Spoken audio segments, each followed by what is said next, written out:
Hello दोस्तों, स्वागत है आप सभी का हमारे इस चैनल में जिसका नाम है कीवीप टेक। और आज हम नॉन डिस्ट्रक्टिव टेस्ट यानी एनडीटी टेस्ट के पार्ट 2 में लेके आए हैं रिबाउंड हैमर टेस्ट। इससे पहले हमने पार्ट 1 में maturity test of concrete discuss कर लिया था। अगर आपने वो वीडियो नहीं देखा है तो प्लीज़ ज़रूर देख लीजिएगा, लिंक आपको डिस्क्रिप्शन बॉक्स में मिल जाएगा। इसके अलावा भी ऐसे बहुत से टॉपिक्स हैं जिसपे बहुत ज़्यादा कन्फ्यूजन होता है, उन सभी पर मैंने लगभग वीडियोज़ बना दिया है। अगर आपने नहीं देखा है तो प्लीज़ ज़रूर देख लीजिए और वीडियो को ज़्यादा से ज़्यादा शेयर कीजिए जिससे हमें सपोर्ट मिल पाए और हम आपके लिए ऐसी वीडियोस लाते रहें। तो चलिए स्टार्ट करते हैं रिबाउंड हैमर टेस्ट। जैसा कि आप सभी जानते हैं कि जो आपका रिबाउंड हैमर टेस्ट होता है वो एक एनडीटी टेस्ट होता है। एनडीटी का मतलब होता है non destructive test. NDT test का मतलब होता है कि इसमें स्ट्रक्चर की स्ट्रेंथ को देखने के लिए, ठीक है, उसकी क्वालिटी देखने के लिए स्ट्रक्चर को तोड़ा नहीं जाता है, ठीक है। इसके अलावा एनडीटी टेस्ट के बारे में मैंने अपने पार्ट फर्स्ट में इसे अच्छे से एक्सप्लेन किया है। अगर आपने नहीं देखा है तो प्लीज़ ज़रूर देख लीजिएगा। चलिए अब हम बात करेंगे रिबाउंड हैमर टेस्ट के बारे में।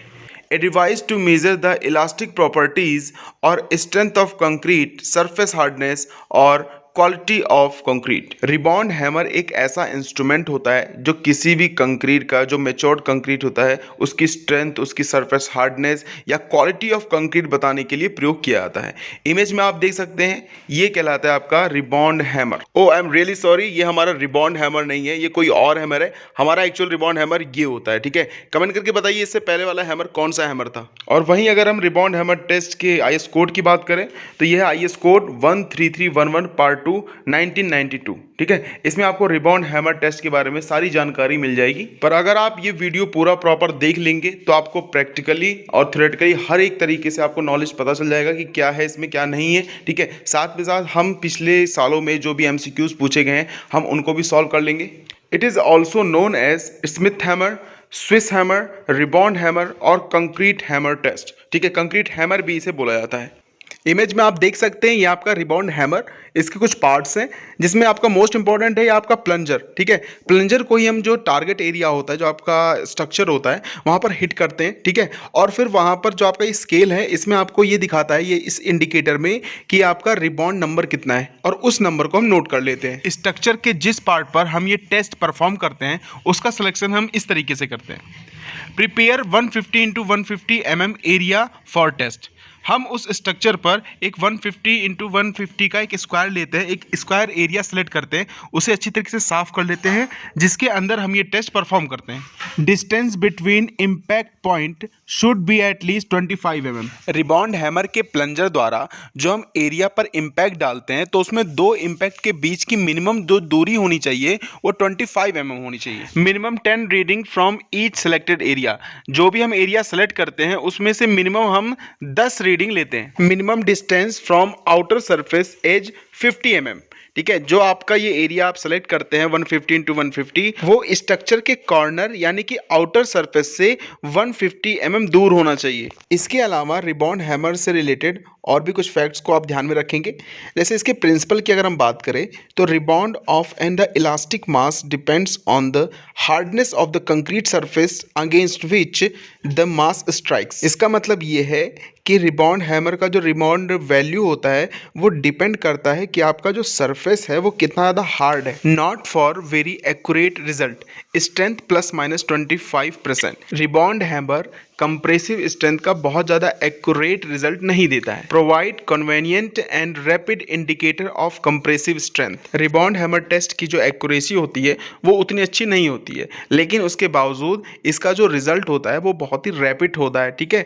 बहुत ही जल्दी से, बहुत ही आसान तरीके से हम उसका रिजल्ट फाइंड कर सकते हैं compressive strength. A concrete with low strength and low stiffness will absorb more energy to yield in a lower rebound value. एक ऐसा कंक्रीट जिसकी स्ट्रेंथ लो है, कम है, वो क्या करता है, लो स्टिफनेस का होता है, ठीक है। और लो स्टिफनेस की होने की वजह से कि वो एनर्जी ज़्यादा एब्जॉर्व करता है, जिसके कारण जब आपके प्लंजर को हिट किया जाता है तो उसमें जो रिबाउंड वैल्यू आती है वो काफ़ी कम आती है। यानी इससे एक बात तो साफ हो गई कि अगर आपके पास रिबाउंड वैल्यू कम है तो इसका मतलब है कि कंक्रीट की स्ट्रेंथ कम है। Used for compressive strength, rebound index versus compressive strength and uniformity of concrete. Rebound hammer test का यूज़ कंप्रेसिव स्ट्रेंथ को फाइंड करने के लिए, इसमें रिबाउंड इंडेक्स के रिस्पेक्ट में कंप्रेसिव स्ट्रेंथ फाइंड किया जाता है। इसके अलावा हम इसमें यूनिफॉर्मिटी ऑफ कंक्रीट को भी फाइंड करते हैं। आगे बढ़ने से पहले आपके लिए एक प्रश्न जिसका जवाब आपको कमेंट करना है। Rebound index does not depend on which of the following. Rebound index किस चीज़ पर डिपेंड नहीं करता? Type of aggregate, type of reinforcement, type of cement, surface moisture content. इसका जो भी करेक्ट आंसर हो कमेंट करिए। इसके अलावा इस बात पर भी ध्यान देना बहुत आवश्यक है कि आप रिबॉन्ड हैमर को किस एंगल पर यूज कर रहे हैं। ठीक है, अगर आप हॉरिजेंटल यूज कर रहे हैं तो ये आपका 0 डिग्री है। अगर आप डाउनवर्ड यूज कर रहे हैं तो +45 डिग्री। ठीक है, वर्टिकली डाउनवर्ड अगर है आपका तो +90 डिग्री, अपवर्ड है आपका तो -45 डिग्री, और वर्टिकली अपवर्ड है तो -90 डिग्री। क्योंकि एट लास्ट जब हम कंप्रेसिव स्ट्रेंथ फाइंड करते हैं रिबॉन्ड नंबर से तो वहां पर 0 डिग्री, 90 डिग्री या वो किस डायरेक्शन में लगा है, हॉरिजेंटली लगा है, वर्टिकली लगा है, वर्टिकली अपवर्ड है या डाउनवर्ड है, तो इसका भी वहां पर हम यूज करते हैं। अभी आगे हम इसे एक एग्जांपल से समझेंगे। Quality of concrete for different value of rebound number. Rebound number से हम ये भी बता सकते हैं कि कंक्रीट की क्वालिटी कैसे है। जैसे अगर हम बात करें कि आपका रिबॉन्ड नंबर, ठीक है, 40 से ज्यादा है तो यानी कि वो जो लेयर है आपकी कंक्रीट की, वेरी गुड हार्ड लेयर, ठीक है, बहुत ही हार्ड लेयर है आपके कंक्रीट की। अगर 30 से 40 के बीच में रिबॉन्ड नंबर है तो गुड लेयर, 20 से 30 के बीच में है तो फेयर, 20 से कम है तो पुअर कंक्रीट यानी खराब कंक्रीट है, और 0 है तो ये होगा आपका डीलैमिनेटेड यानी कि एक परत के रूप में वो बाद में निकल जाएगा। तो इस तरीके से हम रिबॉन्ड नंबर ही देख के हम बता सकते हैं कि उसका सरफेस कैसा है। और याद रखिएगा कि अगर आपको एक अच्छी कंक्रीट चाहिए, ठीक है, तो उसके लिए रिबॉन्ड नंबर कभी भी 20 से कम नहीं होना चाहिए, क्योंकि जहां भी 20 से कम हो गया वो कंक्रीट फिर पुअर हो जाएगी। और ये चार्ट देख के आपको एक चीज तो समझ में आ गई कि रिबॉन्ड नंबर जितना ज्यादा होगा उसकी सरफेस हार्डनेस उतनी ही ज्यादा होगी। या हम इसे ये भी बोल सकते हैं कि रिबॉन्ड नंबर जो है वो सरफेस हार्डनेस पर डिपेंड करती है। तो इसी वजह से सरफेस हार्डनेस जितनी ज्यादा होगी रिबॉन्ड नंबर ही उतना ज्यादा होगा। चलिए अब एक एग्जाम्पल से समझते हैं कि रिबॉन्ड हैमर से कंप्रेसिव स्ट्रेंथ कैसे निकालते हैं। और इससे पहले अगर आपने मेरे चैनल को सब्सक्राइब नहीं किया है तो प्लीज़ इसे सब्सक्राइब कर लीजिएगा, ज़्यादा से ज़्यादा शेयर कीजिए और वीडियो को लाइक जरूर कीजिएगा, जिससे मुझे सपोर्ट मिल पाए और मैं आपके लिए ऐसी वीडियोस लाता रहूँ। तो एग्जाम्पल है, assume that the following 10 readings are obtained from one test location: 38, 36, 38, 36, 39, 37, 38, 38, 45 and 37। हम किसी स्ट्रक्चर जिसका हमें रिबॉन्ड हैमर टेस्ट करना है उसके एक सरफेस को साफ करते हैं और वहाँ पर 10 रीडिंग लेते हैं। ठीक है, वो रीडिंग ये दिया गया है। ठीक है, सबसे पहले जो हमने 10 रीडिंग लिया हुआ है, ठीक है, उसका हम एवरेज निकालते हैं। एवरेज का मतलब आपको पता है कि उन सबको जोड़ दो और डिवाइड बाई जितनी वो संख्या है वो, तो सबको जोड़ा डिवाइड बाई 10 यानी कि ये आ गया आपका 38.2 यानी लगभग 38। अब जो हमारा एवरेज आया यानी कि 38, अब हमें फाइंड करना है 38 एंड उससे अबव कितने रिबॉन्ड नंबर है। तो अगर आप देखेंगे ध्यान से तो 38, 38, 38 4 बार, 39 और 45 यानी कुल मिला के अगर नंबर्स की बात करें तो 6 नंबर ऐसे हैं जो 38 या 38 से ऊपर है। अब इसके बाद हम अपर लिमिट और लोअर लिमिट निकालते हैं। अपर लिमिट कैसे निकलता है, जो हमारा एवरेज रिबॉन्ड नंबर आया था 38, उसमें से प्लस कर देंगे वो नंबर जितने कि आपके 38 एंड अबव रिबॉन्ड नंबर थे, जो कि कितना है 6। तो 38 + 6 = 44, ये हो गया अपर लिमिट। और लोअर लिमिट क्या करेंगे, 38 - 6 जो नंबर था उसे माइनस कर देंगे, वो आ जाएगा 32। ठीक है, तो 32 एंड 44 ये अपर और लोअर लिमिट है। ठीक है, अब हम क्या करेंगे, neglect all rebound number below 32 and above 44। ठीक है, अब हम क्या करेंगे, लोअर लिमिट जो आपका 32 है उससे नीचे के जितने भी रिबॉन्ड नंबर होंगे उसे हम नेग्लेक्ट कर देंगे।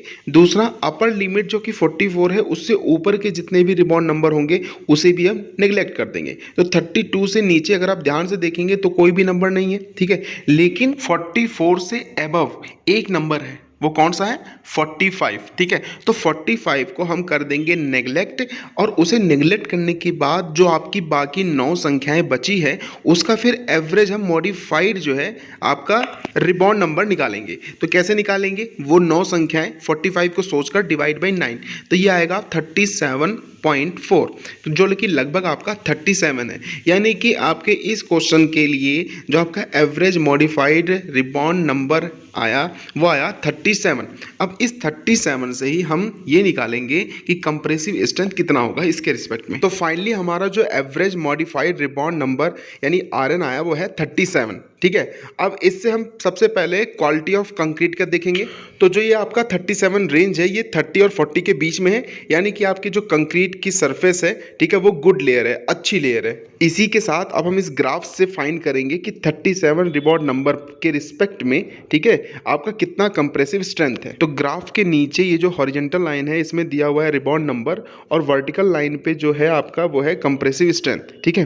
तो हॉरिजॉन्टल लाइन पे आपका 37 कहीं यहाँ कहीं पड़ेगा, ठीक है, और इसके ऊपर हम जाएंगे तो यहाँ पर 3 आपको लाइन दिखेगी, ठीक है। अब डिपेंड ये करेगा कि ये 3 लाइनों में से हमें कौन सा चेक करना है। सबसे पहले अगर हम बात करें, ये जो नीचे वाला कर्व है, ये आपका है +90 डिग्री का, ठीक है। बीच वाली लाइन है 0 डिग्री यानी हॉरिजॉन्टल, और सबसे ऊपर वाली है आपका -90 डिग्री। हमने जो एग्जाम्पल लिया था उसमें हमने जो रिबॉन्ड हैमर का यूज़ किया है वो हॉरिजॉन्टल डायरेक्शन में यूज़ किया है, हॉरिजॉन्टली, यानी कि 0 डिग्री के लिए हमें इस ग्राफ को चेक करना है। अब 0 डिग्री कौन सा है? ये बीच वाला कर्व। तो आप अगर इस ग्राफ को ध्यान से देखेंगे तो एट 37 रिबॉन्ड नंबर आपका जो कंक्रीट का कंप्रेसिव स्ट्रेंथ आएगा वो लगभग आएगा 32, 34, 35 के आसपास, ठीक है। आप इसे ध्यान से देखिए, इसके 37 के रिस्पेक्ट में आपका आएगा 35। तो इसका मतलब फाइनली आपका जो कंक्रीट क्वालिटी है वो गुड लेयर की है, और कंप्रेसिव स्ट्रेंथ 35 न्यूटन पर mm² रही। और अगर हम रिबॉन्ड को 45 डिग्री पर यूज़ करते हैं, ठीक है, तो उसका ग्राफ ये है। दोनों ग्राफ सेम ही है, ठीक है, बस इसमें 45 का ऐड कर दिया है, -40 और +40 का। तो दोस्तों आज के लिए इस वीडियो के लिए इतना ही। आई होप आपको पसंद आया होगा। वीडियो को ज़्यादा से ज़्यादा शेयर कीजिए, लाइक कीजिए, और अगर आपने अभी तक मेरे चैनल को सब्सक्राइब नहीं किया तो सब्सक्राइब कर लीजिए, जिससे आपका सपोर्ट हमें मिल पाए और हम ऐसी वीडियोज़ आपके लिए लाते रहें। Thank you.